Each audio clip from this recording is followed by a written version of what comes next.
It's Nick with Med School Mastery. Today I want to talk about your first research project. So this is a really important part of your sort of development as a pre-med because it's the first part of developing what your interest is or what your niche is that you're going to be talking about during your interviews that will help inspire your statement that you're writing, sending to medical schools, and it will be a large part probably of what you'll be talking about during your medical school interviews. So the first thing that I would say to do is to start to think about what your interests are. You can think generally in the different sort of subject areas of your classes. So whether you're interested in biology or if you're interested in Chinese literature, or if you're interested in international development, whatever the topic is, what I did is I went into the department website for the area that I was interested in. So for me, it was medical anthropology in college. So medical anthropology, there's only a few people at my university that were doing that, and I would go and look through the anthropology department and see what the different professors had put on as their interests and their research topics. So once you do that, you go and you look and you see what these different professors are currently researching on. Normally they have sort of a CV or a resume attached that have some of their publications or just a description of their interests.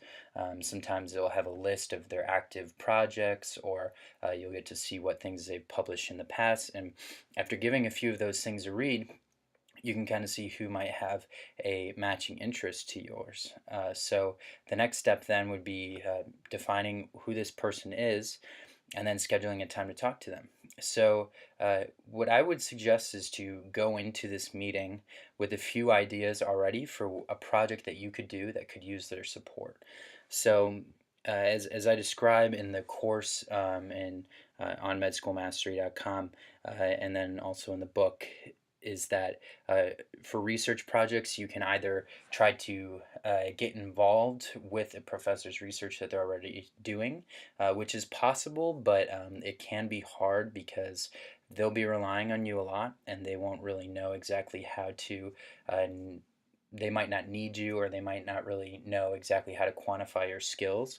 So, what I would suggest doing instead is to try to come up with a project on your own and present it. And even if they don't think it's like a great idea, or if they think that there's something, uh, a different sort of twist that they can put on it to make it better, they will be able to give you some specific advice and will be more likely, I think, to want to take a mentorship role for you and help to bring you forward. So, as far as just putting together some ideas, you can look at what their interests are, and then you can actually go on a few different websites. One that I used was a World Bank website, and on there they have a list of some of the different diseases that are most prevalent by country, or you can see things aside from diseases. You can see like use of contraception, or some sort of more social factors, per capita income, things like that, to come up with some ideas of just seeing what countries perform especially poorly in certain topics, or countries that perform especially well in another topic, and then you can start to create a research question based off of that. So for me, I was looking at the use of C-sections, and for my first project, I had looked at Spain, and I realized that they had a relatively high C-section rate. But then I was able to look into their census data and see that they had a high C-section rate in one sort of area of Spain, and then they had a low C-section rate in another area of Spain. So it creates sort of a natural research question of why is it that in the same country under the same health system, there are differing C-section rates, very drastically varying C-section rates between these two areas. So that forms a research question, and then you can start to look into if there's any publications about this already.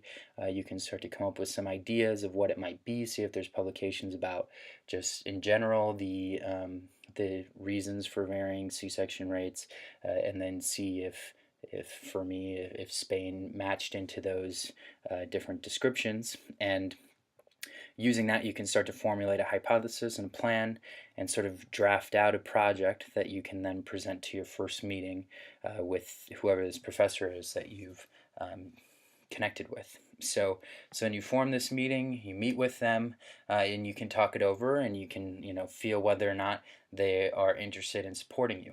You try to do this as early as possible, and I also think it's a good idea to go into the meeting with an idea of what funding sources you might be able to use. So at your college, there might be different research grants that they offer. There might be different national grants or scholarships available. So do a little bit of researching on that so that you can sort of start to form a timeline of when you would need to have your research draft finished and then ready to submit for grant approval. Um, there's a couple other things to consider, like IRB, institutional review boards. They will help to make sure that your projects are ethical, and just different sort of things you might need to jump over to get approval and to get the money you need to do your project. So that will be specific to your university.